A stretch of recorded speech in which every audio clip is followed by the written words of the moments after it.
পোলা জন্ম দেওয়া হয়েছে একটা ভুল। অতিন একটা কলা গাছ লাগাইলে 100টা কলা খাইতে যেতাম। আমার মন বেশ কি ভালো, এলে একটু কথা কইতাম। কি কবি তাড়াতাড়ি ক। এই শীতকাল পাইয়ে গেল একবারে ঠাস করে দিলাম, শীত পড়ছে, শীতের খেলা টেয়া যায় না। তো এই মোটে ল্যাপটপ সব কিছু নাই। মাগ গল্প কি কবি তাড়াতাড়ি ক। শর্ট মারি কোন পোলার মধ্যেও হেলাম।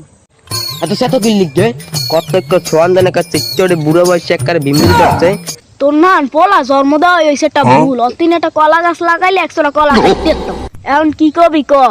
দেখছো এইবারে বুড়ি হালার বলা টেস্ট করবে। অন্যান্য কথা ঠেজান মুই ডরাই। এখন কি কবি তাড়াতাড়ি ক। এই শীতকাল তো আইয়ে নেই, তো মোর তো ল্যাপটপ সব কিছু নাই। ল্যাপটপ সব কেনা লাগবে, এ তো 5,000 টাকা লাগবে। তো হেতে কই কি একটু বিয়ে হরাই দাও, আর ল্যাপটপ সব কেনা লাগবে না, তোমার টাকা খরচ হবে না, মোর সাথে কথা না। লেরের পর কথা আনছো। হালার পোলা তোর বাপে ঠিক মতন বিয়ের বয়স হয়েছে, তুই বিয়ে করতে চাও। বুড়ি হালার বলা কথা বলছো? হালার বলা তুই যদি মোর বাপ না হইতে এক শর্ট দিতাম একটা স্কুলের মাঝখানে পড়তি। তুই এবার মোরে বিয়ে দেও না না হইতে মোর কিছু চাই না। মুই এবার বিয়ে হইনি এমনি টাকা দিই। হালার পোলার কথা আনছো। দেখবো যা যা যা দেখবো বিয়ের সময় টাকা কই পাও।